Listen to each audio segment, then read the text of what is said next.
Welcome to the Boneyard. It is a podcast about Mythgard. This is episode 5. The Empire strikes Pax.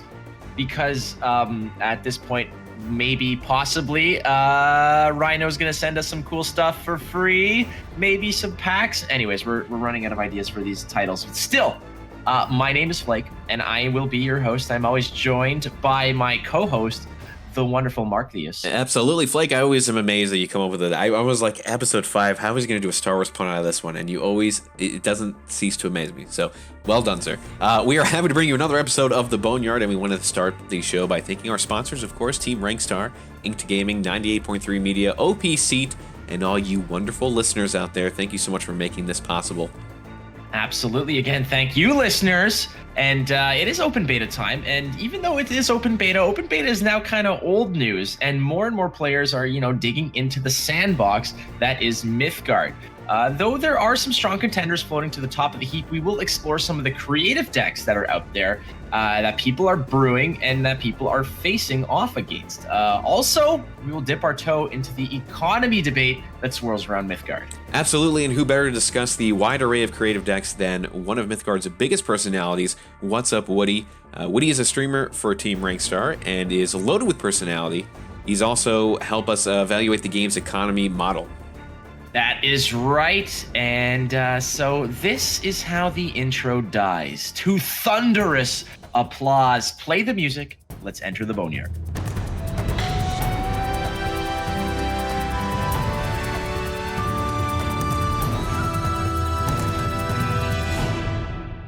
So it is Mythgard going full speed ahead right now as open beta is about, 2 weeks under its belt, 2 weeks and a bit. It's close to a month. Yeah, it's been chugging along, and it's been pretty damn good. Again, this is the segment where we would kind of give you a meta snapshot. Still, it's too fresh into the game to say that there's an established and concrete, full-fledged meta. Really, there's nothing kind of locked down, set in stone. Still working on our collections, I think. Everyone's still working on building that collection first. That's right. And like we said, new players come in every single day, right? So there's stuff that's going to be churning out all the time. So once that kind of gets set in stone, the wonderful people at Team Rankstar who are going to be providing a meta report on the weekly, we will be able to go through that and give you a heads up as to what is the climate of Mythgard. But that's down the road. We don't have to worry about that just yet. So we can get into the nitty gritty awesome stuff, right, my friend? Absolutely. Let's do it. Okay. So speaking of nitty gritty, I've got a guest for you this week, my friends. This is someone who has made a passive appearance on the show multiple times. He's been on the show twice. Technically. Yes, he has been a part of the entire thing, at least a couple times, because we mentioned him so often because he's such a big personality. Of course, we're talking about WhatsUpWoody. Woody is a streamer who's represented by Team Rankstar, and he cut his teeth in Gwent, but Woody has been establishing himself as a solid Mythgard player. And, he's an entertaining option for those looking to watch games in the midst of the 1980s. So I want to welcome Woody to the show. What's up, Woody? Hey guys, how are you doing? Thank you very much. My head is massive right now. You guys were very, very complimentary, and thank you very much. And it's a genuine pleasure to be here. Oh, if your head is massive, is that why you grow your hair out to kind of cover that massive head? That's exactly it, dude. Yeah, that's it. The hair is covering all sorts of stuff. Well, it's the part of it that's the most appealing. The face is bright and full front center. So thank you for, at least not hiding that beautiful specimen from us. But Woody, it's really cool to have you on the show, my dude. I know that you and I and Mark have all been buddies for a little while now. And I just want to ask you real quick, just to kick this off, what is going on with the 1980s theme? And you and I have thrown down our IDs, and we've figured out exactly, we're born essentially 3 months apart. I am your senior by 3 months, even though I look like a 12-year-old kid. But I am your senior by 3 months. We're both born in the same year in 1986. So what's with the 1980s theme? Because I'm so intimately linked to the 90s. To me, that is the blissful era. But you seem to be very, attached to the 80s as a decade. And what's that about? I probably don't have like a definitive like set answer, which is going to be unfortunate. But I suppose what I could say is, as I was growing up, a lot of films I would watch. My mum was very kind of passive on what I'd watch. It wasn't a case of, oh, you can't watch this because it's an 18. It was watch what you want. One of the first films I remember watching is the original Alien, which is actually a 70s film. But I used to watch so many 80s films growing up. My mum was a big into kind of soft 80s rock. Boston, Poison were her kind of band. So I grew up listening to that kind of stuff. And it kind of just rubbed off for me. I went through that standard teenage era, we all go through when we think we're way too cool and we listen to the modern stuff. But yeah, I think it was just growing up. I had it rubbed off for me, and then as I matured and grew up even more, I just was like, do you know what? The 80s was such a good year. They didn't take themselves seriously. They were fun, and they just done things well. I mean, what other time could you get Lobster Thermidor while listening to like The Cure? It just doesn't happen now, does it? So probably not the best answer, but that's probably about as pinned down as I can get it. I mean, I totally feel that answer, because I am like you with the 80s. You just find it so pure and simple and so carefree, where people did things because it was just fun to do. And looking back on that entire era, I mean, I'm probably about 8 or 9 feet removed from my DVD and Blu-ray collection, and the amount of movies there. Like, I'm looking right now, like Top Gun, Ghostbusters, Back to the Future. It came out with a lot of awesome stuff from that era. And Mark is equally kind of a cinephile like I am. And I'm sure a ton of your favorites are from that era as well. Yeah, I know, definitely. I mean, it's like really sad. I still have a VHS player, and I still watch 80s movies on VHS for nostalgic reasons. Like, I know, I'm fully aware. I own a lot of them on Blu-ray as well. But I just like sitting down sometimes watching Aliens on VHS on like my little old CRT TV. It just brings back so many memories. I know it's a very weird thing to do, but hey ho. I think the 80s nostalgia, because I was born in 89, so I just got into that 80s born era. And I think, like, for all three of us, we probably don't really remember much of the 80s. We remember, obviously I don't, but we remember like the 90s more, maybe mid 90s, and then getting into the early 2000s when, we were teenagers. That was probably the more like iconic time that you remember. But I think what makes the 80s so nostalgic for our generation is kind of what Woody just said. Our parents were, young adults in the 80s. So for us growing up as kids, we experienced a lot of 80s things. I know growing up in the 90s, I had a bunch of 80s VHSs and, watched 80s movies and all that stuff. And even though I enjoy a lot of stuff about the 90s, like, same thing for me, parents listened to 80s music, that's why I think it's so nostalgic for us, especially now, like with all the retro wave stuff going on, and like our generation's so like, yeah, the 80s were the best, man. And I think that's where it came. It came from our parents, Yeah. Well, it's also, the decade that spawned the best ever Star Wars movie of all time, The Empire Strikes Back in 1980, which just happens to be episode 5, which happens to be this episode. It's almost like we planned that.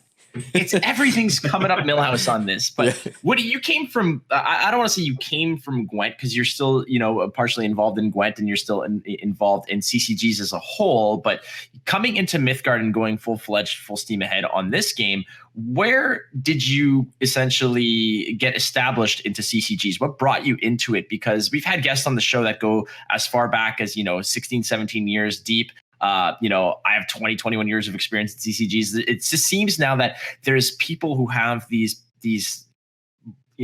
resumes that are just sparkling with so much diversity. And I always am so fascinated by what people are bringing into Mythgard, the experience that they're bringing into it. So I'm curious to know what you are coming from, into Mythgard. Yeah. So I actually got into CCGs really late on. I grew up in a really kind of very tiny farming little village place, and like I didn't know what Magic the Gathering was. No one there knew what Magic the Gathering was. So my kind of love for strategy games was what turned me into CCGs. And it was when I traveled for like 6 years, and I remember living with this Dutch guy, and he had these cards, and it was Magic the Gathering. And I was like, oh, what's this game? And he taught me to play Magic the Gathering. And I had to learn from the pictures because a lot of the cards were in Dutch. So I loved it. I was like, oh my God, this is just a strategy game. It's brilliant. So I kind of played very passively there, but I would never say I'm a Magic player. Magic was what opened my eyes up to CCGs or TCGs, however you want to refer to them. The first time I really got into it was probably about 5 years ago, and I picked up the original Dragon Ball paper game. I had some fun with that. And then they kind of re-released it, and I got really competitive on the Dragon Ball Super card game, which launched 3 years ago. I went to London. I competed in the first regional champs they had, and I managed to compete in the World Championships they had there. And I really liked that game. And then I kind of fell into my first digital game was Gwent. I dabbled in Hearthstone, but I joined Hearthstone too late, and it was the whole case of either drop $500 in it or pounds in it, or just don't play the game really at a competitive standard. And I'm one of those people that I really struggle to just dabble in a game. If I want to play a game, become fully invested in it, I need to have a collection, or at least a substantial collection to be able to be competitive. So I jumped across to Gwent because I love the Witcher universe. I think that's pretty much where anyone gets into Gwent really. And I found it was very generous. I really liked Gwent. It was such a kind of unique game to me in terms of what I'd played from the paper world. And then now I found myself moving across to Mythgard, and I've been playing Mythgard I've been playing it for about 6 weeks, but streaming it for about 4 weeks.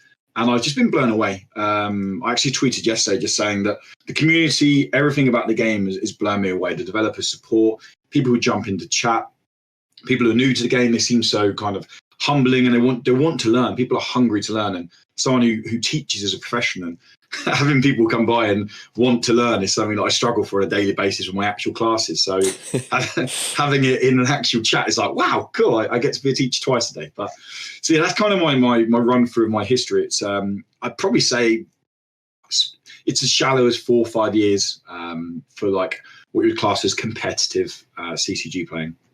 I don't think I've ever heard of anybody who's gotten into Magic on their own. It's always it's like this giant like pyramid scheme where everybody just kind of drags someone else into it, and you end up just, broke out of your mind from spending money on Magic. But then you go like, no, you should get in. It's great. And then, there's going to be this one patient zero who I guess is Richard Garfield at the end of the day, but it's just funny that no one discovers Magic on their own. They're kind of just it's like a cult where they're just like, no, just come to one meeting. I promise. There's no commitment, no big deal. And then they end up with a deck of cards and a timeshare somewhere, and then it's just all over from there. But that's great. I mean, and you, even though you say it's only 4 or 5 years, it's 4 or 5 years of passion and experience nonetheless. And clearly you have an acumen for strategy games, because you said you've been to, world championships for what was it, Dragon Ball? It was like Super Dragon Ball. Sorry, Dragon Ball Super was the actual. Okay, so that's still experience, and that's still something great. And I'm assuming that you still have those kinds of competitive fires to excel in Mythgard, right? And that's, I guess, the next question is, Mark and I play, we have our own kind of goals and etc. We want to play and we want to win and we want to be good players, but I don't think that Mark or I really have these big aspirations of finishing into the top of champions rank and winning tournaments. Mark and I are probably content just being into the mythic ranks and being good players. But what is your end game, your goal, if you were to set one in this game? What do you want to accomplish from a competitive perspective? That's a really good question, because I'm by nature, I'm just such a competitive person. I played competitive rugby for 20 years, and I played at one point at a really, really high standard. So I am just a competitive person by nature. But I also, if I look at the streaming side of things, I aim to kind of deliver these really chilled out, casual streams with a kind of slight competitive edge to them.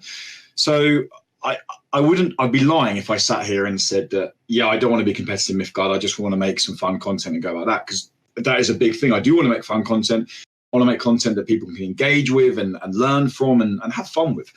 But I'm not saying necessarily top of champions, but I'd be lying if I said I wouldn't aim to one day to be able to get into champions and be playing at the top of the game. I don't have a time period on that. I'm not like, I want to get there this season. I have set a goal of I want to be in Mithril by the end of this season.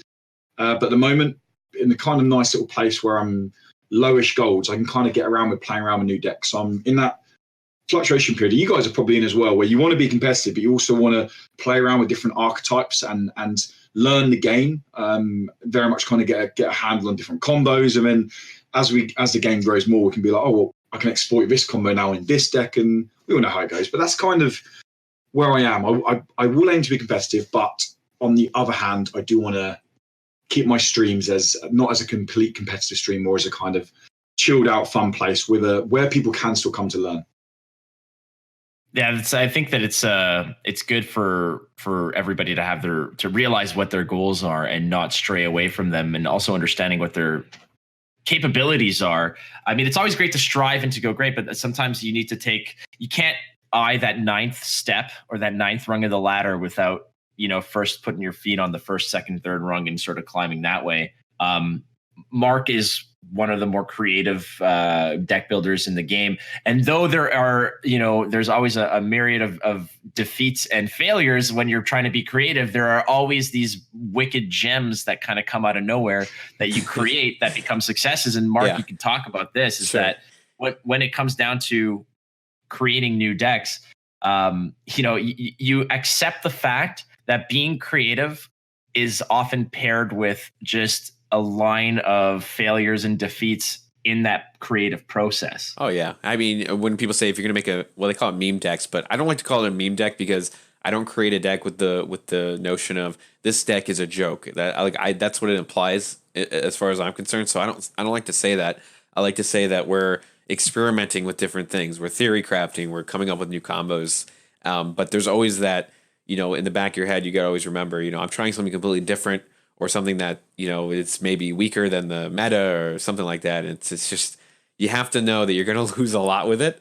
And that's just the way that it is. Like today, Flake was there in my stream and we did something kind of wacky, and it worked once and it was great, and it didn't work again.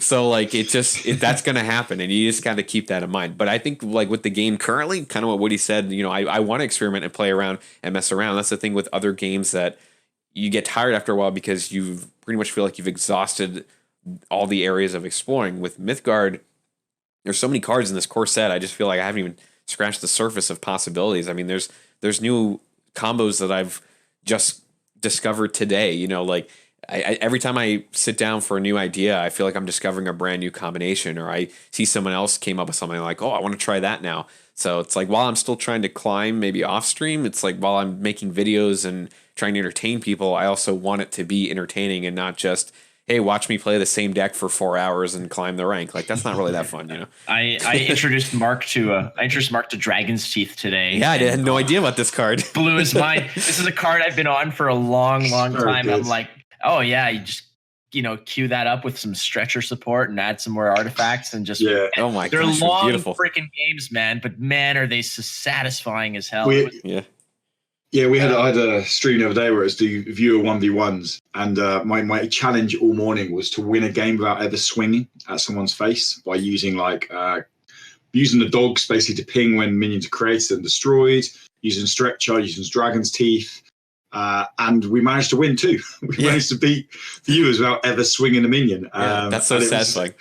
It took until about turn 8 or turn 9 to get it going, but it just snowballed. It was just crazy. They were taking like 7 damage per turn, and I just had to press end turn. They'd take 7 damage. I did end turn. I just wasn't doing anything. I was just literally just going and it must have been so frustrating to play against. But it was, from someone who likes Mill, it was just like a joy to behold. It was one of those moments where I'll tell my kids about it in the future. Like it was fun. Well, I've been on stretcher control now for a few days, of just once I sort of found out the right frequency for this deck. It's actually probably been about a half week or so that I've been playing this deck, kind of just bringing it out of nowhere. It's very temperamental and it's very meta dependent But again, is there really a meta? And that's what we want to talk about. Is there's, it's definitely premature to say that there's a definite meta. Nothing is solidified yet, as each day there are new players logging into the game while the established players are still exploring the cards and gaining collection, finding new interactions and synergistic values. But still there are trends that are appearing. So I want to ask you, Woody, as someone who, like myself, like Mark, play this game every single day, even though there is no concrete meta yet, there are still some popular decks that are starting to at least establish themselves as meta decks. And I want to ask you what those decks are that you're seeing that are very popular, that are reappearing often enough.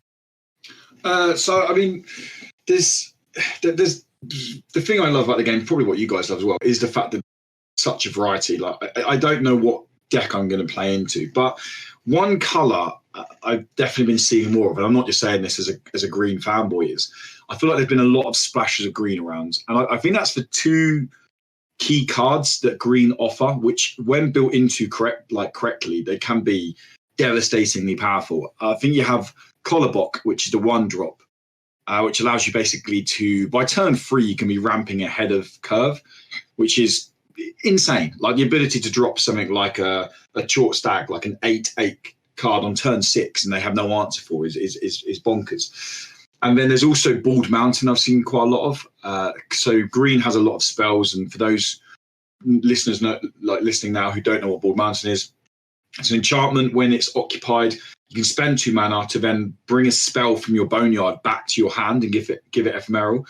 But then also you can also means that all your spells in hand cost 1 less as well. So I feel like I've seen quite a lot of green splashed in, and having the ability to ramp ahead with Kolobok, because I don't think I've seen a green deck not run Kolobok. And then having Bald Mountain that I found very popular the last 3 or 4 days on ladder. A lot of people have been running it. They can play spells like Murmur twice. They can play Raid the Tombs. They keep drawing cards twice. They can play Leather Straights to put cards back in your deck twice. And like that for me at the moment is the kind of, so one of my chaps to say the other day, which I loved for terminology, and they called them like pockets of meta. There's these little pockets of meta before, like appearing around the ladder. And I definitely feel like the splash of green with Kolobok and Bald Mountain is definitely a pocket of meta that I've come into very heavily the last probably 3-4 days. Some of it's been a little bit of salty reply on stream when you're just like, why have they still got cards? This is not fair. I have no cards. And other ones have been like respect, where I'm like, wow, okay, these people are playing this game very, very well. But that's probably, for me, that's probably the biggest splash of color I've seen. There are other little decks appearing here. Valks are always solid in my opinion, because with the player base being slightly smaller than it would be in other CCGs. I mean, the game's only been in open beta for 2 weeks. Valkyries are such a nice like first mill for the game, like someone who's just into the game. They're such a nice kind of first deck to build. They're a tribal deck that they work together well. They're not overly expensive. You can run them without the mythic cards in there, without the Magnus, without the Braggy, or without the Kara, and they still work well.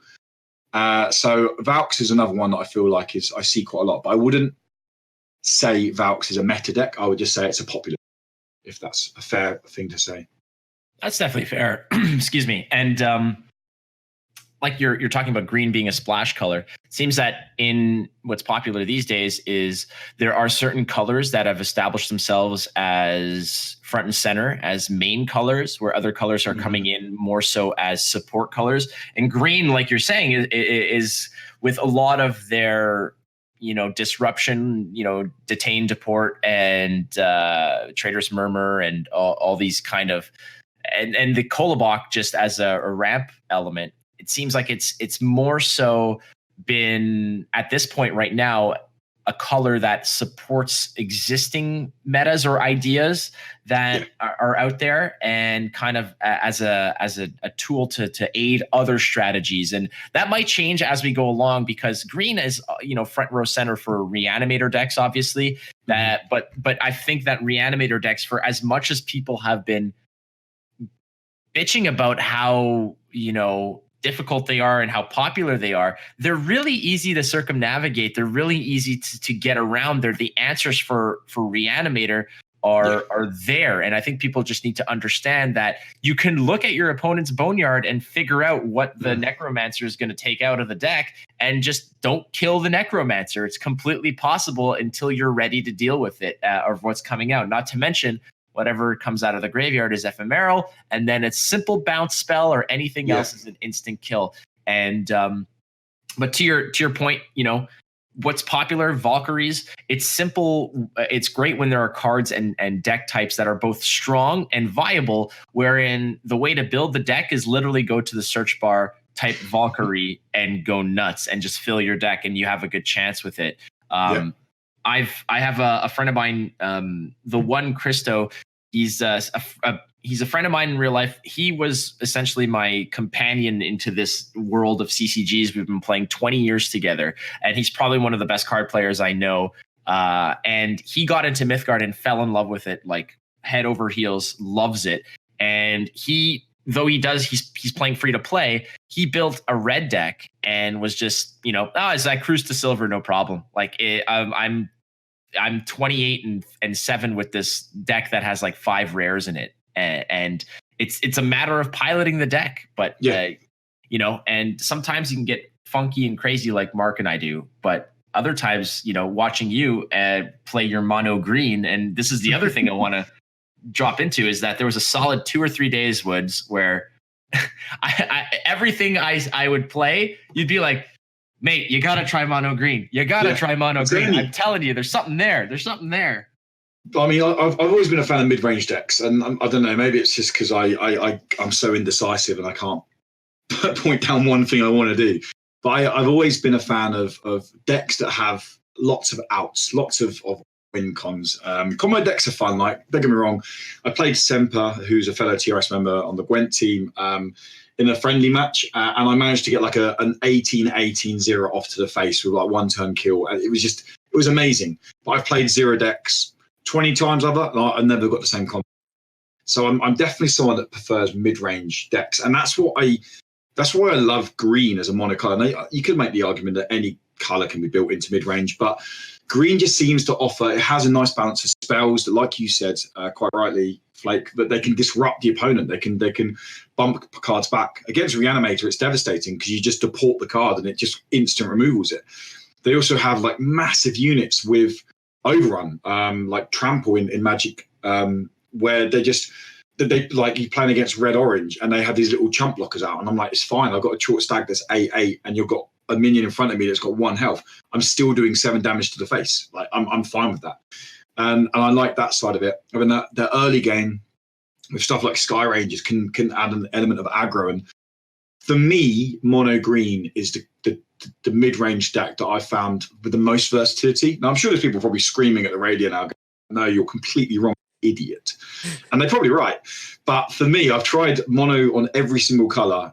Mono green just has a perfect balance of non-minion cards, of minion cards, of enchantments, of just a nice balance of stuff. And that's why I really enjoy it. It is definitely my favorite deck in the game at the moment. Mark, hit us with that war cry that you used to hit all the time. What? What are we talking about? What were you trying? Horde of Gondor.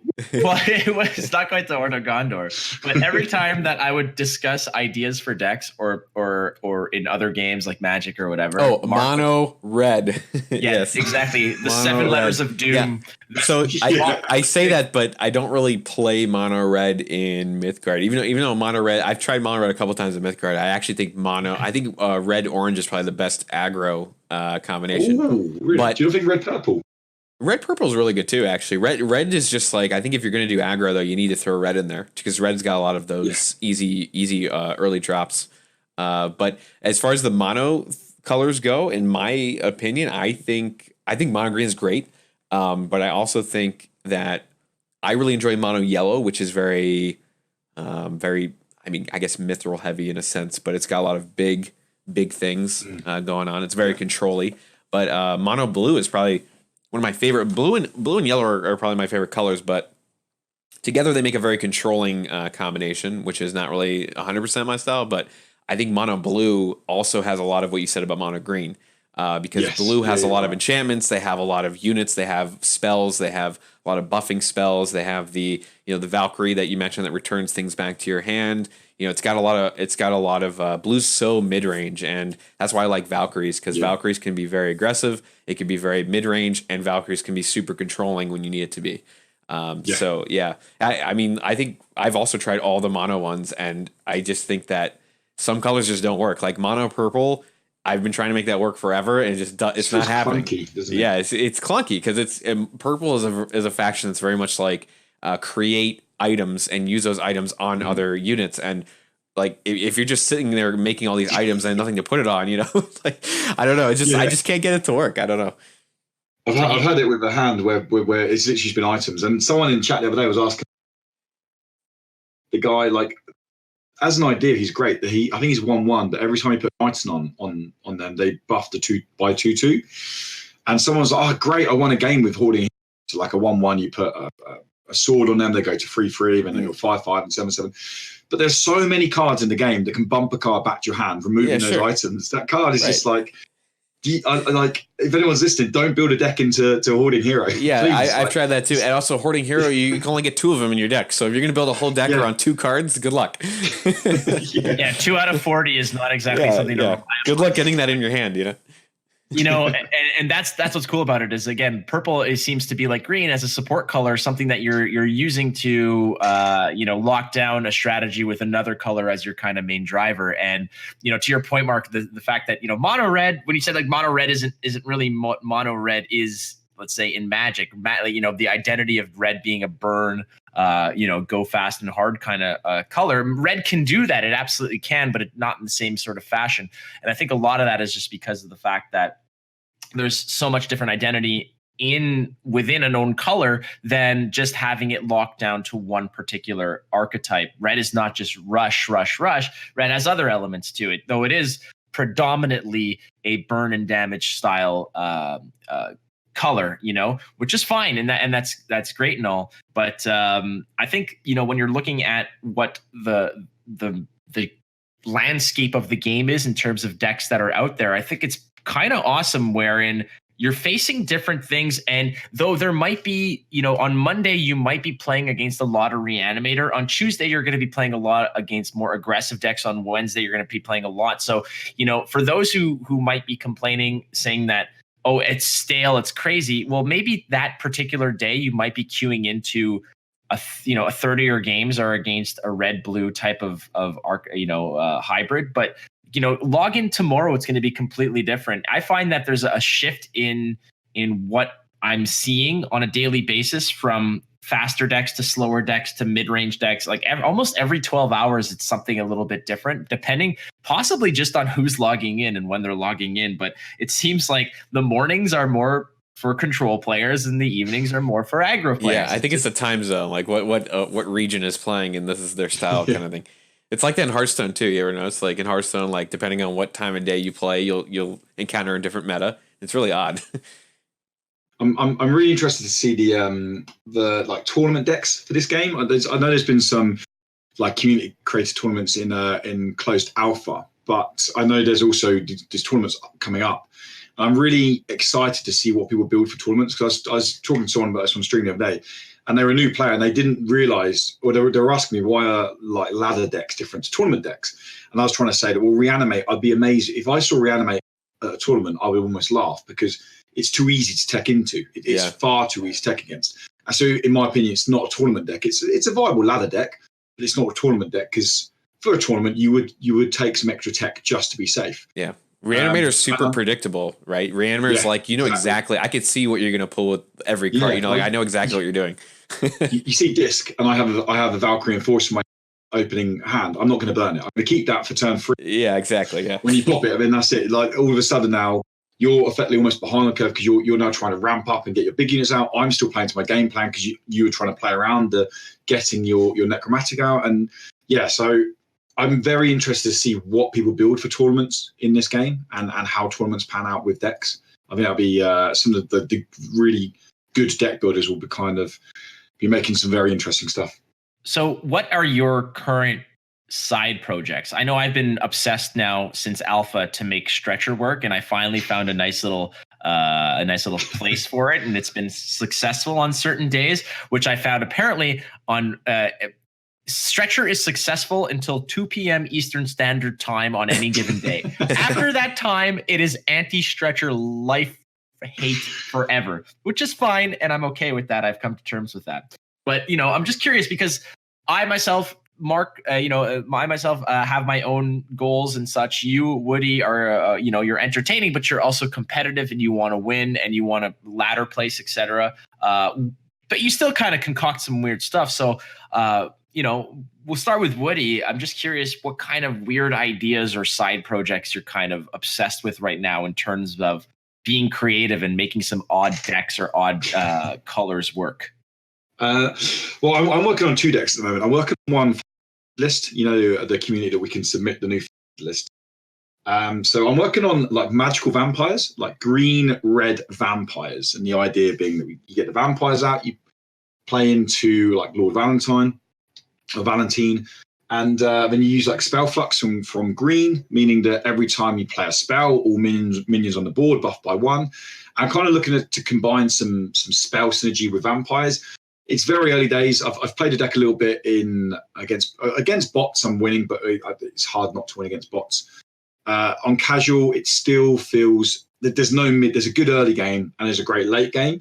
There's no middle ground yet. So that's like my kind of, again, like Mark said earlier, I don't really like using the term meme decks because I'm not making it for a joke. I'm trying to make the deck to be like a tier 2 competitive deck, but just kind of be fun as well.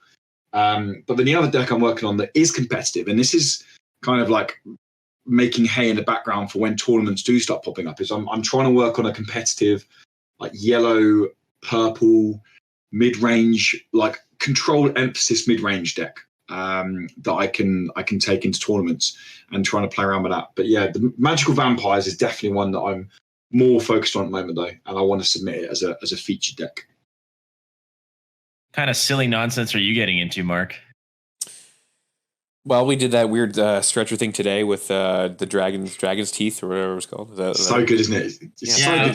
The animation across the board is just so cool. I know, I love that. It actually reminds me of tentacles. Magic. Yeah, it reminds me of a Magic card. What was when you Spectre that ability? Yeah, it's the same kind of like chain interaction. Mythgard needs more of these animations. Yeah, they're really cool. Those wicked cool animations of having cards, interact and do some nasty nonsense. I think Stretcher has probably the best animation. Is that the only card? Would you say is that the only card that has the animation across on the board? Off the top of my head, I think it's the only one. I mean, I haven't played everything, but I know that is definitely one of the cooler ones. For those who don't know, if the Stretcher is an artifact, it's a red artifact, and what it says is that anytime your opponent draws a card, they take 1 damage. But not only that, it's that the animation is like this red whip chain that every time they draw a card, it whips across the board and like tickles them for 1 damage, which is just so. When you couple that with 2 Stretchers, 2 Dragon's Teeth, and now I'm just giving away my whole secret deck, but either way, I have a video about it, so it's not that secret anymore. But that is one of my favorites in terms of animations. Anyway, that was a sidebar tangent. Make more of those animations. Cataclysm is also another one that affects the whole. Oh, it does, yeah. Cataclysm does the lightning storm, which is cool. And it goes on for so long. It goes on for a while, yeah. It goes on for a while. It's like a second or two too long. Yeah, so it is. Good. So when you win with that, if that's your finisher, it's such like a satisfying finisher because you know that they have to sit there. They can't escape that. They just have to sit there for this it's just a few seconds too long, A quick side note for new players. I know Mark and I only found this out a couple of weeks ago.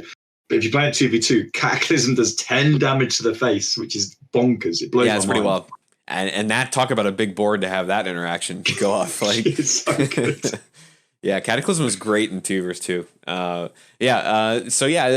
that's what I've been messing around with. I've been doing a lot of stuff with Fires of Creation, actually. So I just I've always put that on hold of, okay, I'm going to try a Fires of Creation deck eventually, but it always seemed like something that was like, you got to play more than 2 colors maybe to make it work really well. And, I've tried the all-in colors deck, and that's just a freaking nightmare. But I'm determined to make it work eventually. But I really enjoy Fires of Creation actually a lot. So I've just now started to get into, I did a lot of the monocolor thing for a while. I've done the doubling up on colors and pairs that I like, and now I'm just starting to get into the let's try 3 colors. And I actually really like 3 colors, and it works the best with fires or if you're going to do enchantments.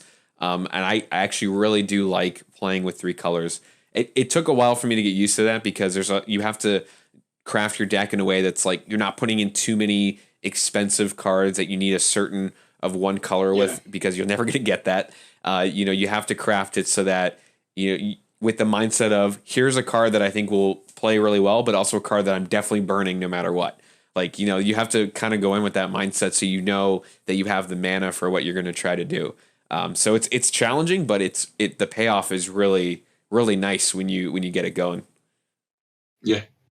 No, yeah, and like a part of the aspect of when you're creating this kind of weird stuff is the process of actually the failures along the path to glory, so to speak, where you kind of figure out what path you need, what power you need, what color to cut, what cards to add.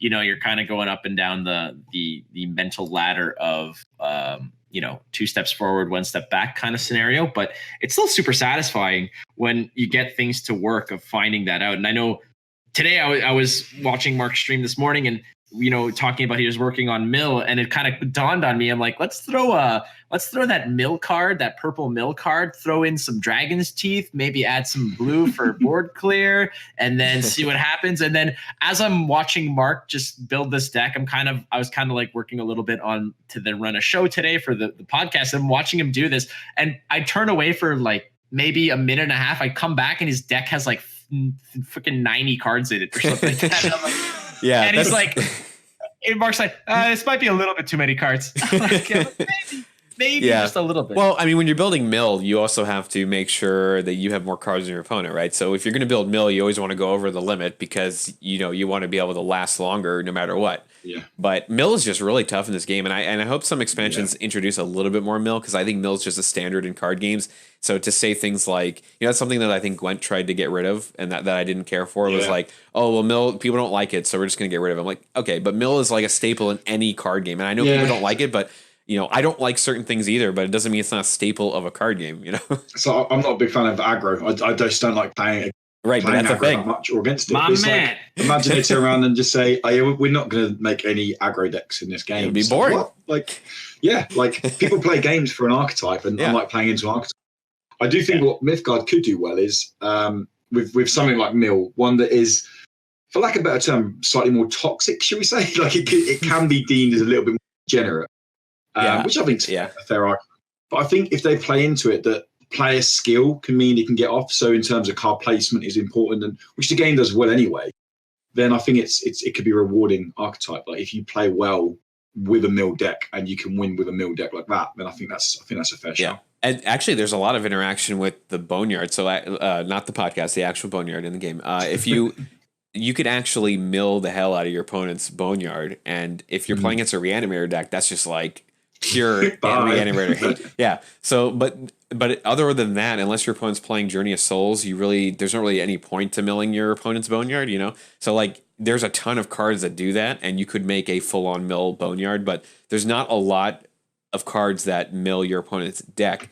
And when you think about it's a 40 card limit, I mean, going for fatigue is really difficult. I mean, if you compare it to something like Magic, you can build a mill, right? Mill is a thing with Esper. You could build a archetype around mill, and you could sit there and burn 4 cards at a time on your turn, or 8 cards at a time for your opponent, and you can get them to mill rather quickly. I mean, if you get all the right cards. But in Magic, once you've run out of cards, you automatically lose, which is the most devastating thing ever. In here, you have to mill 40 cards, and then you have to sit there and watch them fatigue while also not taking damage. That's got to be the most difficult combination, For those keeping track, that was Markthius who advocated more mill in the game. So. I'm not saying to make it a full-on archetype. I'm just saying a couple more mill interactions would make it more of a thing. So, like the only real card right now that's like going to really mill is either you play that exile card, that orange exile card, or you play the blue purple card, the lot, which is just troll backwards. Yeah, he's the only one that's also going to mill really well. And that's unless you're playing Dragon's Teeth, I guess that also makes your opponent draw an extra card. But that's really it. So like if they added like maybe 1 or 2 more things that helps mill move along a little quicker, that would be really great. But I'm not like, I understand how people feel about mill, so I understand if it never happens. But Okay, so for those, again, like we said, hashtag Mark Mills, just let that go. That's all about Mark. But, more cards, more opportunities to build new decks and more opportunities to explore. But the way to get new cards, especially for free-to-play players, is something that is still up in the air in terms of people's discussion. And I know it's a hot debate on the Discord, on Reddit, etc., where people are always discussing the economy. It's a question that I frequently get on my stream of people saying, what is the economy like? And before we dive into the conversation of economy, I just want a PSA here, a little kind of prelude the whole conversation that I know that this is a touchy subject and that this is something that is very polarizing. So you might not agree with what we're saying, but it doesn't make us bad human beings. Just want to say that our own opinions are our own, and you should not make or break your love or hate for the show based on the fact that we're discussing a topic. So there's no wrong answer. That's the thing. Like this is your personal feeling and opinion about the economy of the game. There's no wrong feeling or wrong answer. You're allowed to feel however you want. You can agree with us. You cannot. It's no one's, you know what I mean? Like, it's not a personal thing. Don't take anything personal with opinions. So I want to sort of like lead off with that. Just push off the docks with that. And now we're going to sail very calm and possibly later on stormy seas. Either way, the current state into the maelstrom.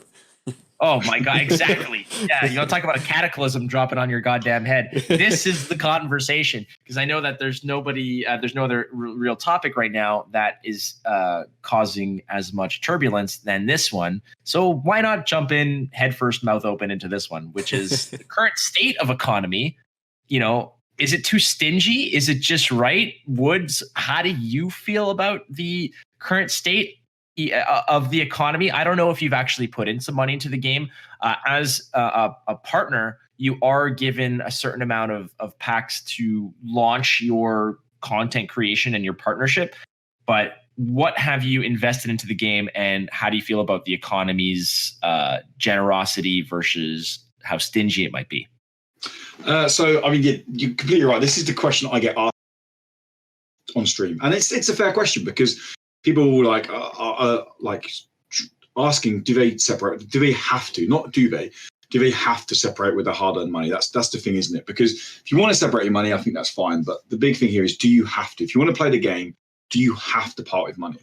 And I have invested in the game, and I have I have a belief in free-to-play games. I play a game for about 20 hours, and if I enjoy the game, even if I'm only going to play it for another 5 hours, I'm buy something in the game, because I'm like, do you know what, you guys are giving me 20 hours of your game. I appreciate games aren't free to make. You guys have put a lot of love, sweat, and tears into this game, so I'll drop money on it. Perfect example, I don't even play Gwent now, but I pre-ordered the expensive Gwent package for this expansion. I didn't even need it because we have kegs and scrap and all that. But I'd done it just because I was like, I like CD Projekt as a company. They haven't done brilliant with by Gwent yet, but hey ho, that's just my mindset. So just to kind of clarify that, that's how I treat free-to-play games. So far in Mythgard, I think I'm about £60 in. I brought, £50 in, because I brought the starter pack for £10, and then I brought 2 of the £20 Mithril packs, which you get like 17 packs. And then, as Flake said, we were given 100 packs as well. Partner. So overall, through money and partnership, I've opened around about 150 packs, and obviously I've on a daily basis. But when I do play the game, I'm just under 200 hours in now in this last 6 weeks. So I have put hours into the game, and for the most part, I feel like the economy is pretty spot on. Now, I think, and I said this on stream, I think the issue the game has, and it's not necessarily an issue the game has, where it feels stingy, is if you look at the actual size of the core set. So the core set is like 540 cards to collect. Now, if we compare that to Gwent's core set was under 300 cards to collect. So I feel like people are getting cards at a good rate, but it feels like it's not touching the side because there are so many cards to collect. So it's that kind of double-edged sword. Well, surely we want a nice large core set, because it gives us more versatility, gives us more like customization or freedom of deck building. But then again, it does make people jumping for the first time a lot more daunting. Like, I played with Semper, and we've done some co-oping. And I looked through his collection, and the guy's opened like a reasonable amount of packs, but he had one common here or two here because there are just so many to currently collect. When I say the 550 cards to collect, what I mean is that's including the 4 copies of a common. There's not 550 like individual cards. So I feel like that's where the again, I don't want to use the word issue because I don't think it's an issue, but I feel like that's where people are finding it hard to build decks because they're just not getting cards for how many cards there currently are in the game. Now, I feel like the game does a pretty good way of getting around this in terms of it doesn't cap your playtime. My example of that being, you guys can correct me if I'm wrong here, because I've only played probably 10, 15 hours of Magic at Gathering Arena, but I'm pretty sure you can like earn 2 packs a day there, then that's it. No matter if you play more, you go towards like weekly chest, like weekly chest, but you can't keep earning packs, can you, by daily play? Is that correct? Yeah. So basically, I think a while ago, someone cracked the math on this. And mind you, the economy has changed since.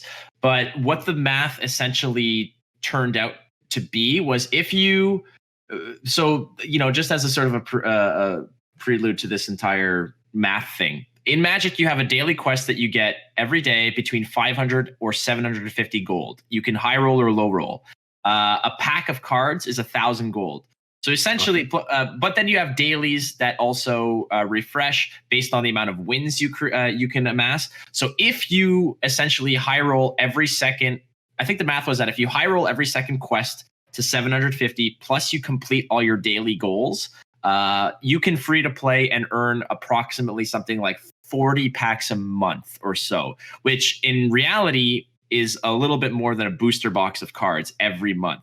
And, just over a pack a day. Correct. You can, if you high roll every time, you'll essentially sort of knock out probably about a pack and a half to 2 packs a day, which is fantastic for most players.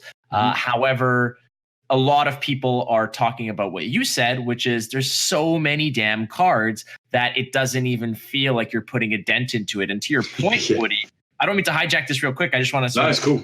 What you said is that Mythgard has the same freedom of deck building that Magic has, and Magic has a lot of different tribals, a lot of different archetypes, a lot of different combinations and avenues to take to make a functional deck. And Mythgard has the same option. There's no faction, so it's not like you can say, well, I really like Hunter, so I'm going to dust every other card and just focus on that and make one viable Hunter deck. There's nothing like that in Mythgard because you have no limitations. So what you're doing in Mythgard rather is you could open 50 packs, and if every 4th pack is a mythic, you might open 12 or 13 mythics. But if they're mythics from all different archetypes and all for different colors, you might not feel like you're actually putting a dent into the game, even though the game has been generous enough to give you a 25% mythic drop rate, which is not true. However, at the same time, it's just that there's so much diversity that it feels like what you're getting is not translating to a cohesive and win percentage type deck. And I think that that's where a lot of the discrepancy or that's where a lot of it is lost in translation, because frankly, I think that Mythgard has a relatively generous to, average to generous on the free to play scale because of the fact that you can earn a ton of coin in a day if you just put the time in. Now, obviously, people don't always have the time for it, but it's not capped necessarily at anywhere absurd where you can. So you've earned your 500 gold for the day, so you can go F off. It's just keep grinding, keep winning, right? And I think that in itself is a good gives Mythgard some decent marks in terms of the free to play model. Yeah, I mean, that's exactly it. I mean, we're in a. I say not we're in a slightly different position, but obviously streaming the game means that potentially we put more hours in than other people do. Like, on average, I'll probably say I played a game around 20 to 25 hours a week, maybe 20 hours on stream, off of stream. And so we potentially are, although this isn't our job, I choose to do this. And so we have the potential, I suppose, to earn more coins because we have not more free time, but because we're doing it on stream, we have potential to, like I said, earn more coins through playing the game for longer hours. And I get that chance there is a lot. They're not going to just there's no way around it. They're not going to earn as many as someone 20 hours a week. But yeah, for the most part, I think the rate you earn coins, the rate you earn packs, I would say I average around about 10 to 15 packs a week on 20 to 25 hours playtime.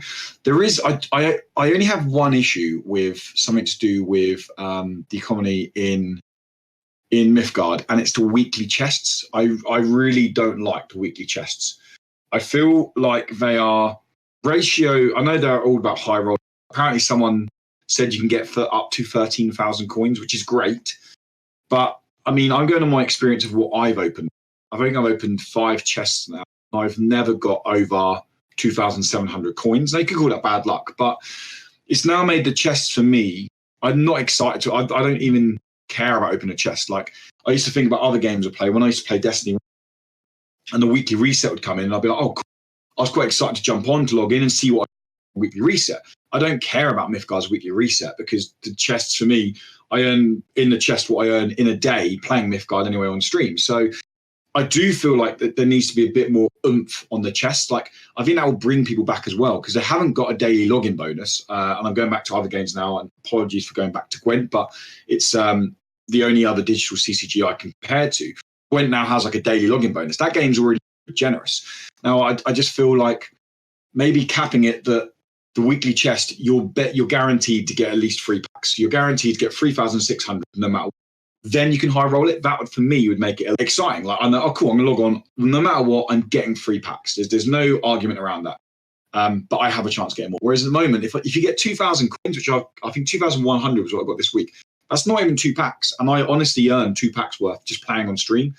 So that's my only issue at the moment, is I do feel like the weekly rewards are very overwhelming from the chests. The chests are a nice little sprinkle at the end of the week, right? A little extra cherry on top. But yeah, I heard the same thing too, that you can high roll it to like 13,000 coin. Though I, like you, I think the most I've ever rolled on that was like 3,200. I don't know, Mark, if you've had more than that. I don't remember, to be honest. I remember, I always get them, but I don't remember the amount of coins I got. I just like them for the extra stuff. Like, oh, I got a new portrait. But, oh yeah. Yeah. Cool.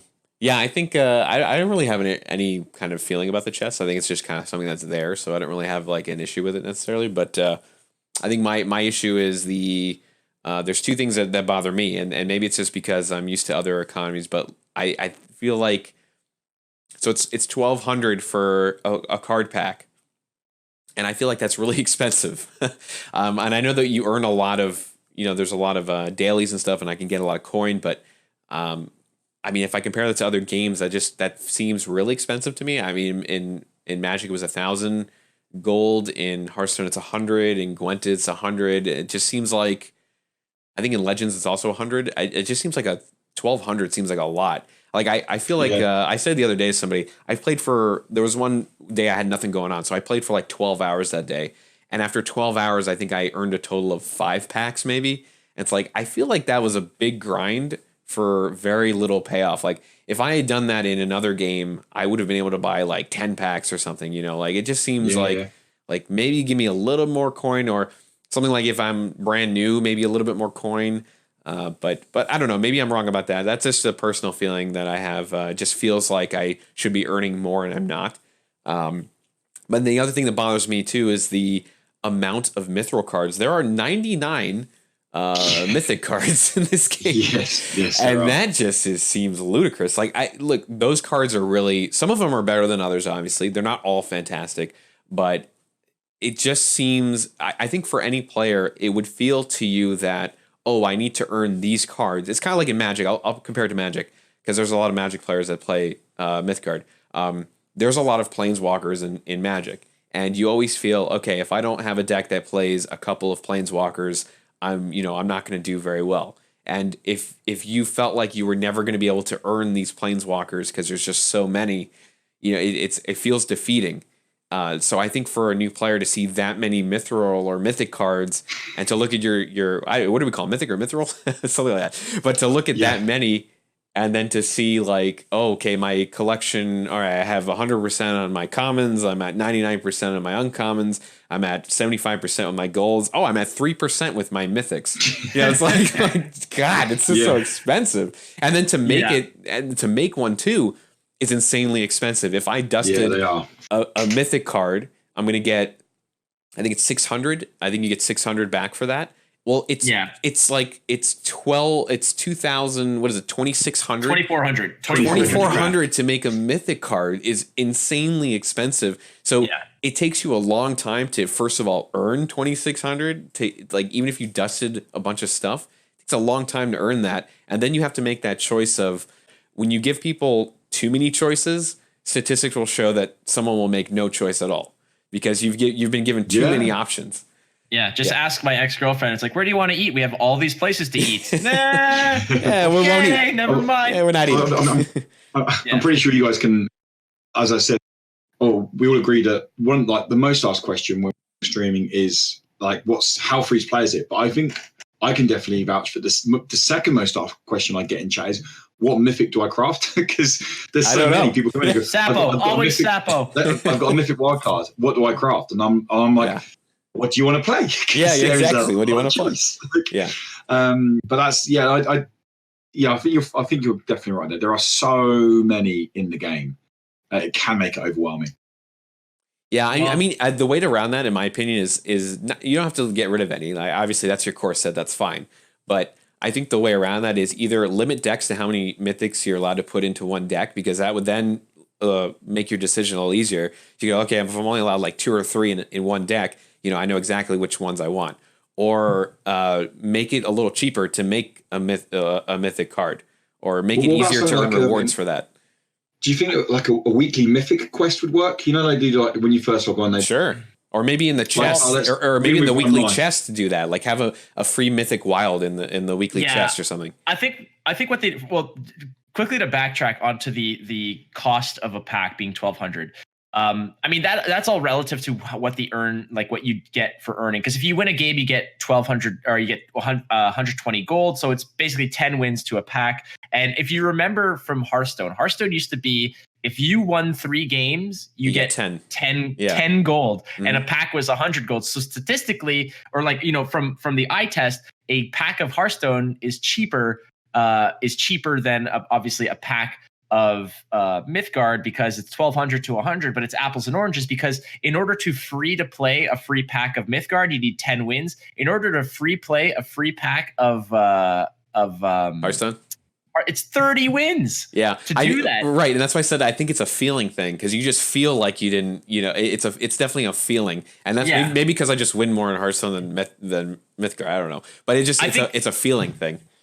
I think that in this game, I think the way to remedy this is to make the you're spot on, everybody, about the fact that there are too many mythic cards, I find, and you got to limit them. And part of it also is that it is a possibility that the people at Rhino might have sort of painted themselves into a corner by associating the amount of cards in a deck by the rarity. Because if you make a card note, like for instance, let's say you take Sapo and you're like, well, let's say they want to take the amount of mythics that they have and say there's too many mythics, so let's make some of them not mythics so they're easier to acquire. And suddenly, you downgrade a bunch of cards, but now you could play 2 Sapos, now you can play 2 Magnuses, now you can play, so it really is going to also affect that. I think that's the thing though. They did change that, because there were a lot of cards in Alpha that were gold that they changed to mythic. And I think that's why we ended up with so many mythic cards. That's probably it. Yeah. That's definitely it, actually, because the fact that now we have, like you said, was it 99 mythics? Yeah, there's it's 99. That's what Toonstar said, but it's somewhere between 90 and 99. It is 99. I asked no. Okay, it's exactly 99. And that's I don't want to say it's a little absurd, but that might be where it is. So how do you remedy that? I feel like you need to be able to give people not just a dice roll at getting a mythic card, for instance, by giving them a lot more cash money to open packs. I think that it's a matter of giving more wild cards or more mileage on for your wild cards. And this is the other point I want to get to, is that I am very much an advocate for eliminating the color identity of wild cards. I think that they're rare enough to come by as it is, that they should probably either increase the drop rate or eliminate the color association to them. And then you'll see so many more people finally completing decks. It doesn't mean that they're creating more cards. It just means that they're creating more cards that they want. And that is going to definitely change the landscape of it. I don't know if you're on board with this, Woody, about how do you feel about the color identity of wild cards? Yeah, I completely agree. So you put a wild card from a pack, and it's a rare wild card, which, I mean, I now have a 100% rare collection. But again, like I said, partner packs and I put money into the game. But if I didn't have a rare collection and I pulled a card and it'd be like, oh, red rare, and I'd be like, I'm kind of building a green deck at the moment. Like, I'll just leave it for now. Whereas if it was anyone, I'd be like, oh, sweet, cool. I wanted to build Leshy. Like, I can go over there now. I can go and build Leshy. It's gone from a I didn't really want this one to it's a positive feeling. Like, it's a positive feeling for finding the pack. And you could argue there's an element of psychology to it. Same with it's like, oh, I'll play another 5 games because I'm so close to getting my and I know it's going to be a wild card rare, so I can go and get this purple rare that I've been eyeing up for the last couple of days, and I'm like, yeah, we'll just complete my deck off. Whereas at the moment, I grind it out, and it goes, oh, you've got a blue rare wild, and I'm like, oh, well, I have all the blue rare wild cards, so now I've got to dust this for half the dust I'd get from it anyway.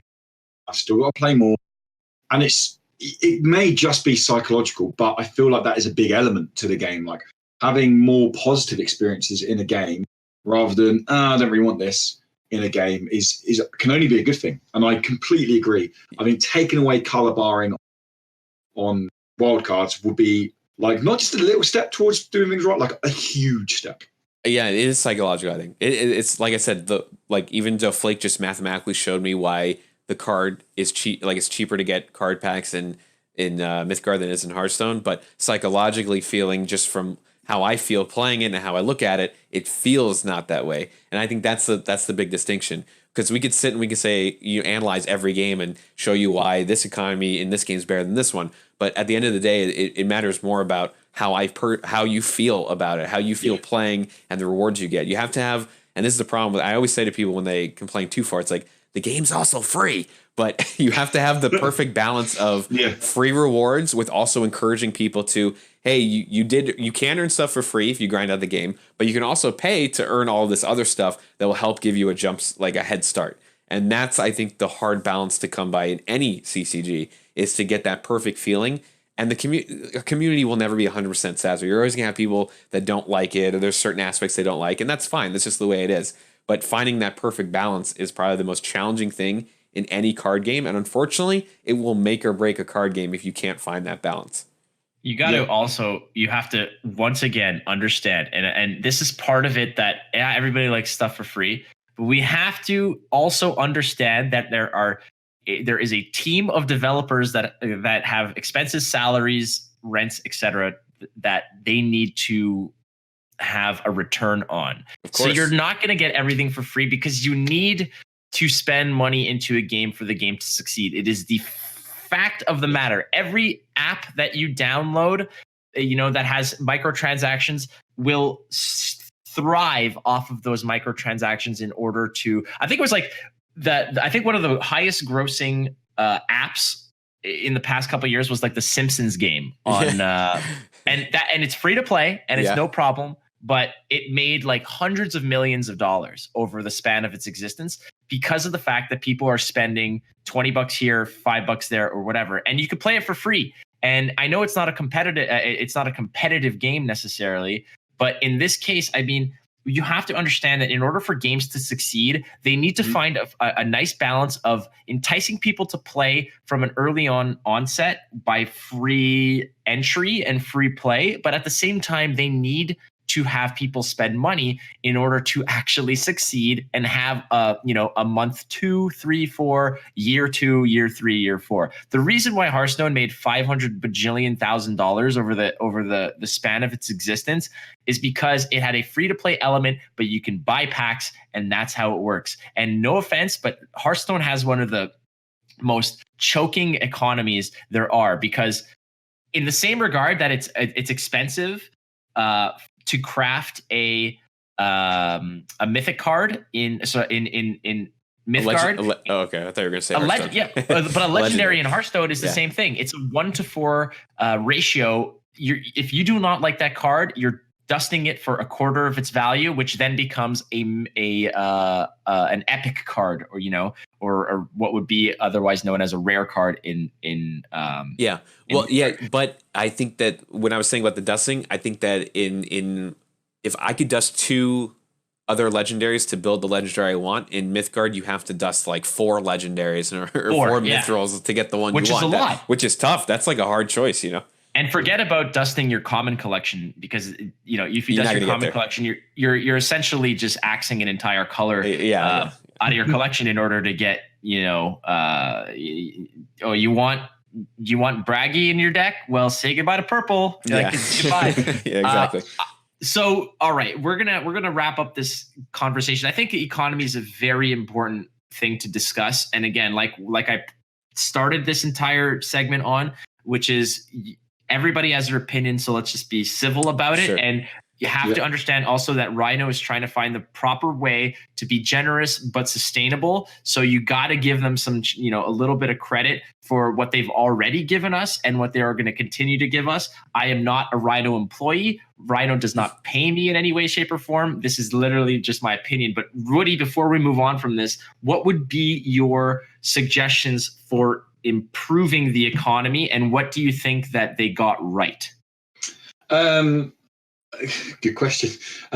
So what they got right, I actually like the card balancing in terms of only 1 mythic per deck, 2 rares. I quite like that, because it means that budget decks can be a thing, because decks are built around normally your uncommons, maybe the odd rare, and mythics are in there just for a bit of spice. So I like that element to it. And people might think, well, that's nothing to do with the economy of the game, whereas I like it is, because it means I don't have to have a full play set of mythics to make it viable.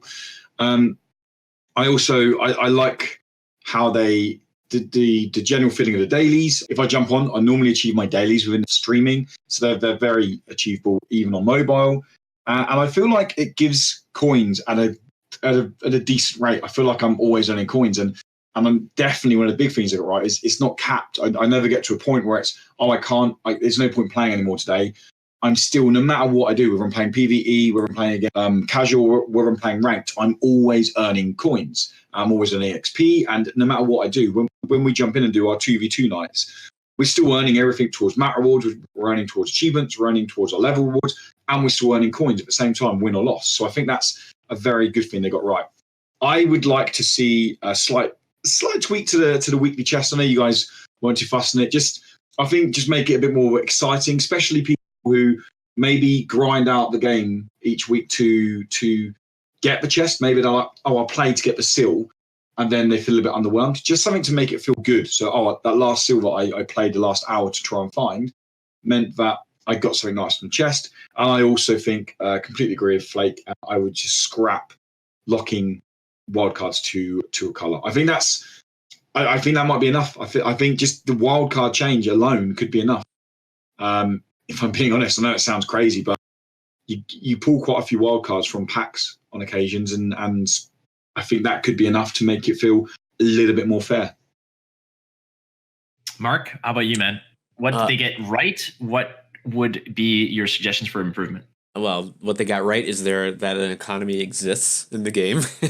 No, I actually, I mean, you're pointing out the when you point out the comparison with Hearthstone with like the how many wins versus how many wins, that I think is fine. I like that I earn coin whether I win or lose. I think that's fine.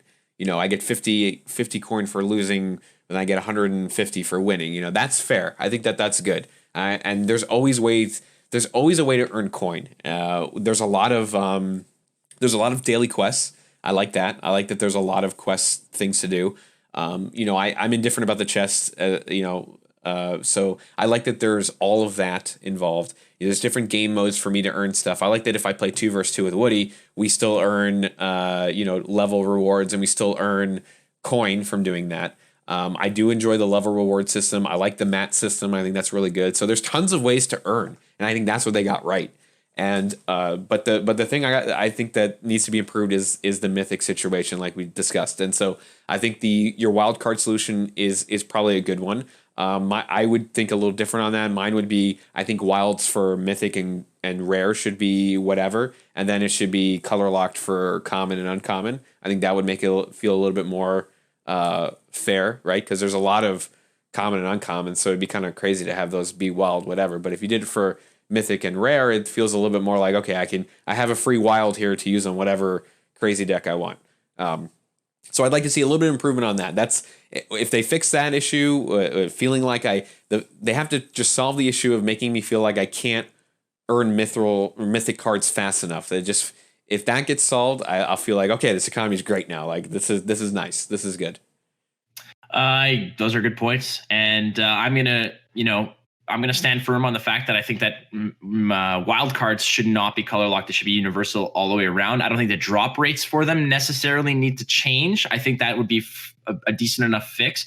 Mainly because of the fact that I have wild cards for rares of colors that I'm not even going to touch for now because I have not enough wild cards to even craft something viable within that color scheme. I have purple wild cards, I have orange wild cards and stuff, and I don't really touch those colors because I know that any deck that I want to attempt to make will require tons more wild cards, and so they kind of just sit there and rot. Whereas I'm like, I wish that this mythic, this purple mythic wild card would be a blue mythic wild card or a yellow mythic wild card, So they kind of just stand there and sit and kind of watch from the sidelines. Another improvement I would probably look into is that future sets should probably lock themselves down to maybe 2 mythics per color. I think that's a fair amount. That way I wouldn't even add more now. I would just not even add more in the next expansion. 99's enough.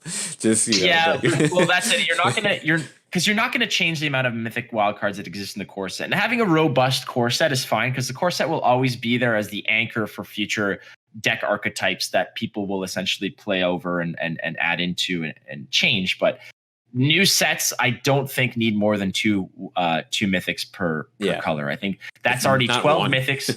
Yeah, and I think that in our first episode, Leo was talking about how new sets were going to be about 80 to 90 cards. So you're already looking at 12 mythics out of a 90 card set, which is fine.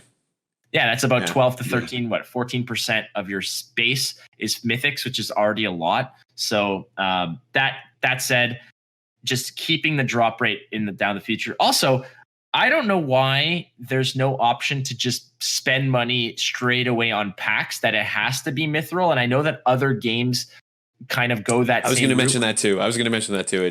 They should add that in the store. Yeah, like rather than mithril, I think that they should have an option where you can just straight away buy, I want to buy 20 packs. It's going to cost me $25, or I want to buy 50 packs. It's going to cost me $50. And moving forward that way, I think that that's an improvement. All in all, like I said, I think that it's actually not that bad. People need to make money. Companies need to be sustainable. And I don't think anybody in Rhino is pulling up in a Ferrari or living in a mansion in Malibu. So it's not like they're being greedy. I think that they're being very, very fair. All at the same time, there's always room for improvement. So if they're listening to this, there's some free advice for you guys. On that note, we are going to move into the mailbag portion of the show. This is going to be a monster-sized episode because we have a monster-sized personality on the show. So the mailbag's going to be extra spicy, but we're going to get to that after this word from our, I guess, chief sponsor of the break, Inked Gaming. So we'll be back after these words from Inked. This episode of the Boneyard Podcast is brought to you by Inked Gaming. If you're looking for a one-stop shop for gaming accessories, we suggest heading over to inkedgaming.com. Inked Gaming features both custom and store art playmats, dice bags, PC gaming mouse pads, and tons more. Recently, Inked has added a stitched option on playmats and mouse pads to provide even more durability and uniqueness to your game. Use the code TRS12 at checkout and get 12% off your order today. Play your games with your style at inkedgaming.com.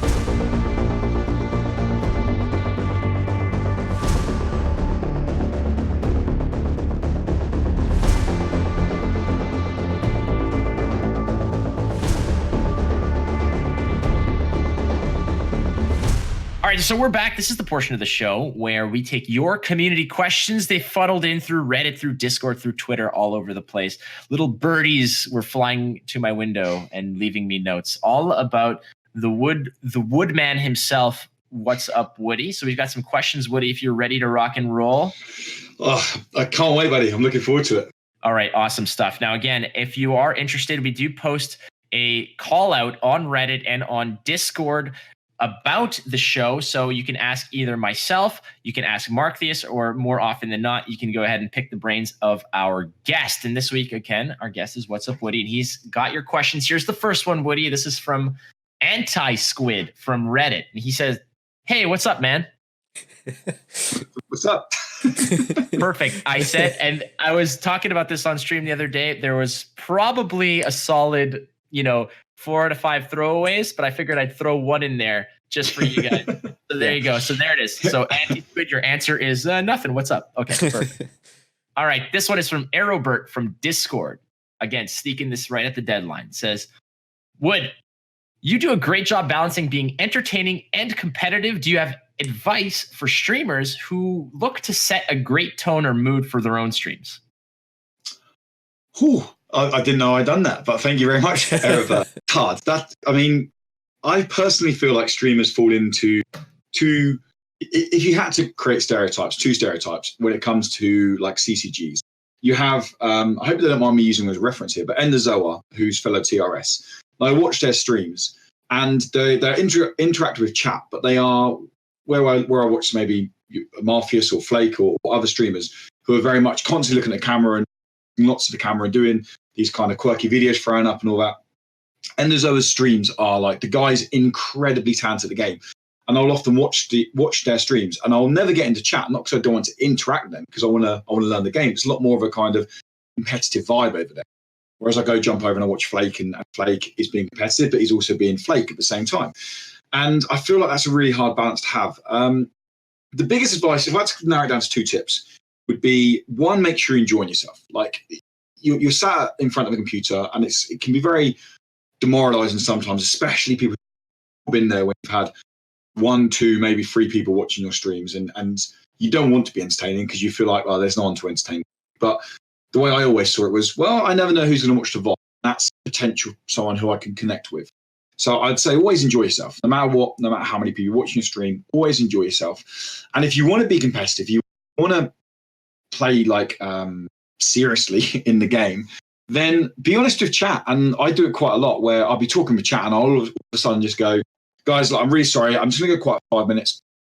Bear with me. I really want to focus on these next couple of plays. And they'll normally respect that and just be like, oh, cool. Yeah, fine. And then that's your time to just don't look at the chat box on your second screen or on your mobile, whatever you use for your chat box. Just focus on the game and play the game. And then afterwards, win, loss, break down what you thought when you weren't talking to them. Just be like, oh, yeah, so I didn't play this card here. Because you have chat saying, oh, play this card here or move this card over here and play smite and things like that. And just read it afterwards and be like, yeah, well, I didn't because in my head I was thinking this and I was doing that.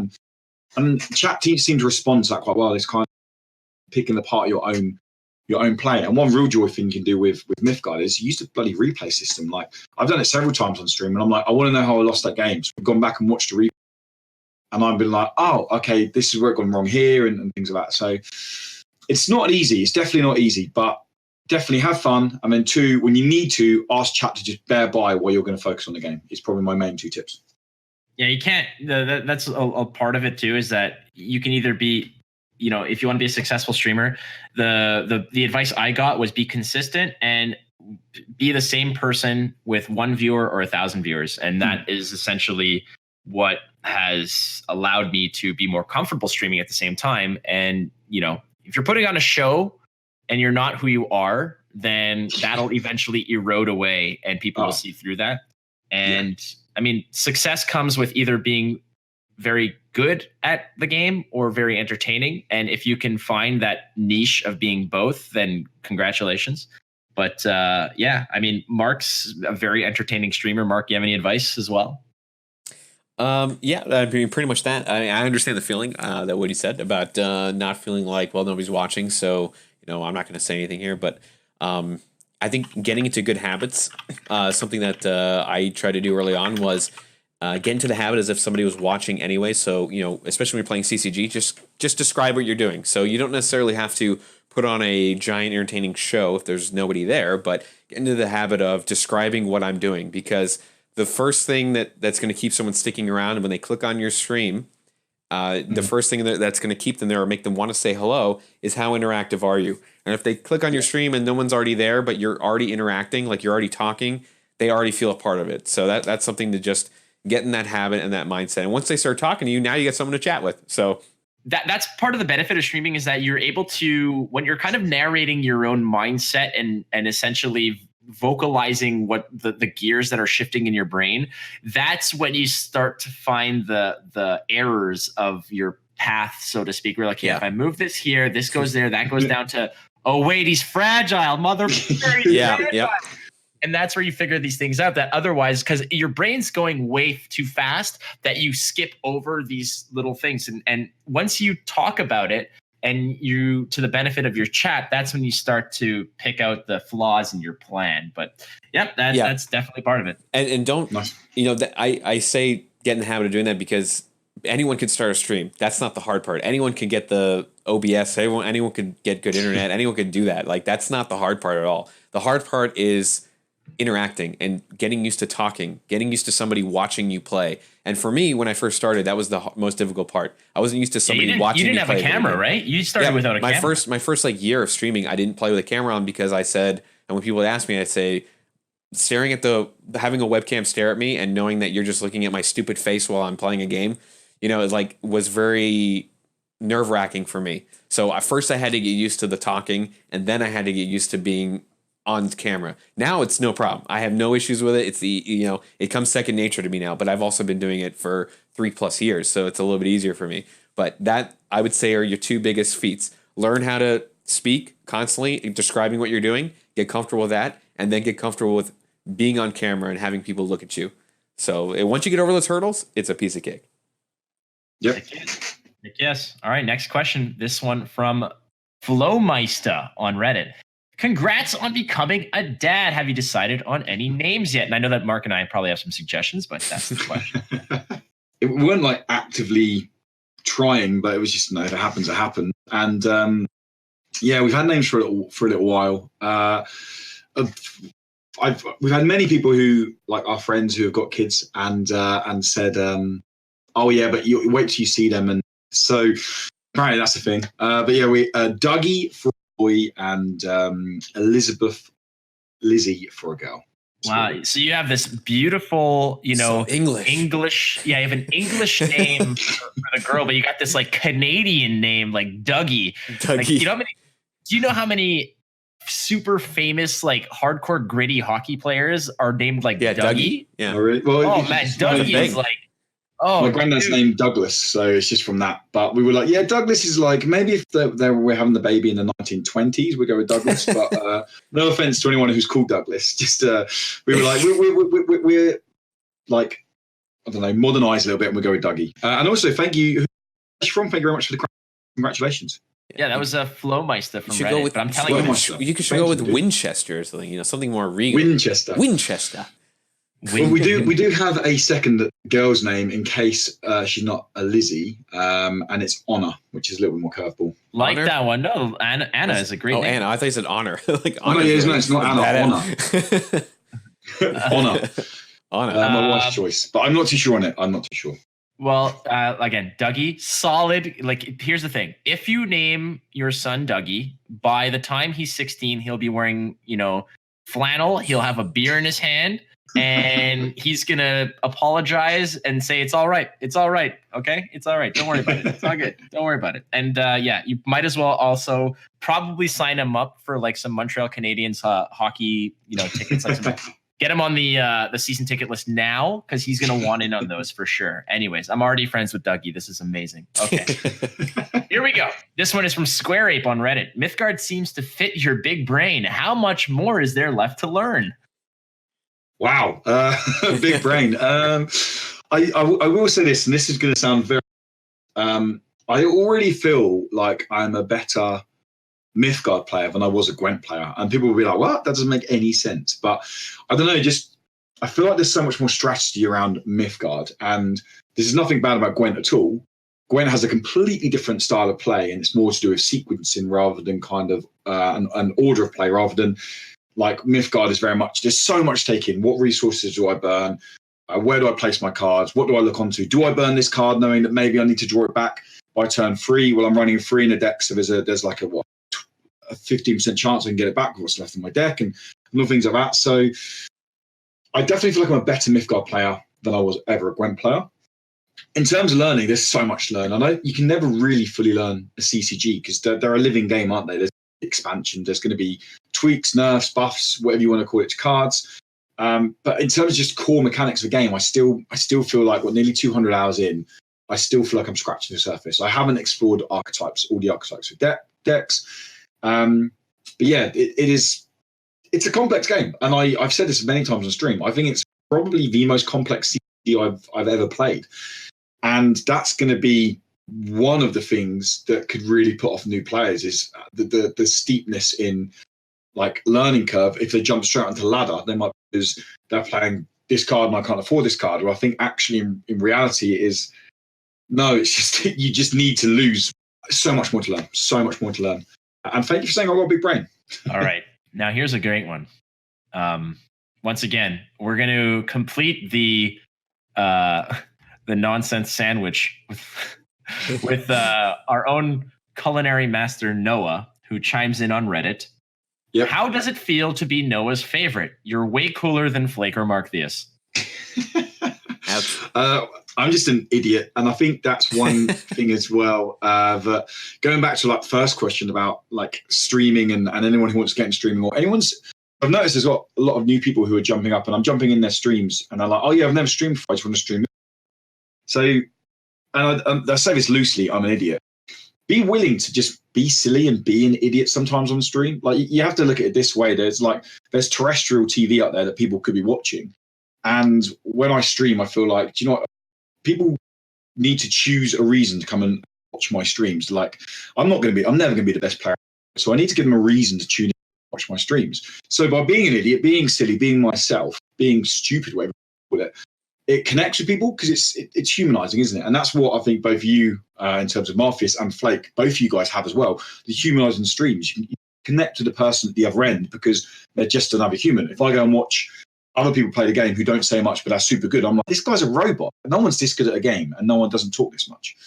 And I think that's what it is. But I thank you for saying I'm the favorite, but I disagree in terms of coolness when it comes to Markthius and Flake. I mean, you guys are like the epitome of. You look at cool in the dictionary, and there's these two little emotes next to Flake's one of them. I like that. I'm gonna carry a pocket dictionary to show people I'm cool. I'm pretty sure it's an oxymoron. Yeah. Hey guys, I'm cool. It's in the dictionary. I have a pocket version of it. It's the Webster's 16th series. It's right here. Cool. Yeah, that's why I'm kind of a little bit wary of the robot uprising because I do connect with humans, and if there are robots eventually that are going to be watching my stream, they might not get the fact that I dance to Phil Collins and do all kinds of nonsense with like boy bands and stuff like that. Well, that's it. And I mean, I'm pretty sure people like Mark and I are not going to appeal to the crowd that's like, no, you have to be robotic and and very straightforward with all of your actions. All right. That closes the mailbag, but I do want to remind people, actually not remind them because I haven't even told you yet.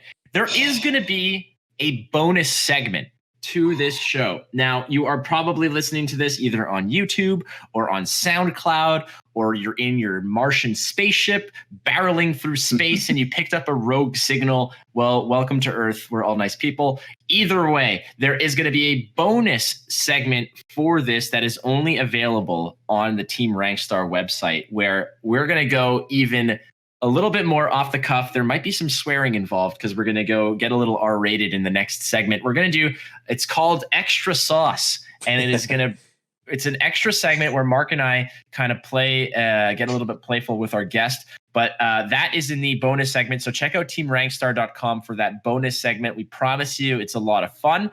But that's another, for the casual vanilla listener, that's it for now. So we're going to have to wrap up this show before we get to Extra Sauce. Mark, another, what would you rate this one, on a scale of, I guess last time we did coffee beans. I guess this time we'll do bottles of shampoo out of bottles 10. Of shampoo. Oh, I'm going to rate it 10 Johnson & Johnson bottles out of 10. That's two. That's one too many Johnsons. You even got to get an extra Johnson. Yeah, extra Johnson. Johnson and Johnson. Couldn't they just name the company Johnson? Wouldn't that have also served as Johnson's? They just called it Johnson's, yeah. Johnson Brothers or something. I don't know. Johnson's. All right. So, Woody, thank you so much for being on the show. Honestly, before we get to extra sauce, I want to also talk to you, or actually have you let us know where people can see you in action. So let us know what you're up to and where they can find you. No, cheers. Well, firstly, thanks so much for having me. It's been an absolute blast. But yeah, you can catch me everywhere and anywhere. Just WhatsUpWoody. I think you even type WhatsUpWoody into Google. I think I pop up there. So yeah, WhatsUpWoody. Simple as that on Twitch, Twitter. I think that's about it, really. Instagram, if anyone's interested in pictures of dogs, but that's about it. Absolutely. You're also on the cover of most 1990s romance novels. Just want to let people know that as well. That is also a thing. The Mythgard community, I've played in several just game communities in general, both competitively and casually, but the Mythgard community is just such a really nice community, and it's wonderful to be part of it. So thank you to everybody who's ever stopped by the stream, who's ever said just hi or just even watched the stream. It's been a pleasure getting to know you guys, and I look forward to both working with Flake and Markthius more, but also working with you guys more, because you got all amazing. Remember that. Oh, no, thank you very much, Mark, my man. Again, not only the most hardworking producer in all of, CCG entertainment, but also the one with the most bow ties. This is a yes, I can't show them off on this show because we don't do videos. How many? I have a lot. When we were doing Gwent trivia, I wore like a new bow tie every episode. Which is my favorite. Yeah. I had so many ventriloquist dummy jokes. It was the best. Thanks again to our guest, WhatsUpWoody, and the hardest working guy in CCG showbiz. That would be Markthius. My name is Flake, and this has been an episode of the Boneyard. You can catch us all over the place. Twitch, Twitter, anywhere you want to see us, we'll be there. But thanks again for listening. We'll see you next week for another episode of the Boneyard.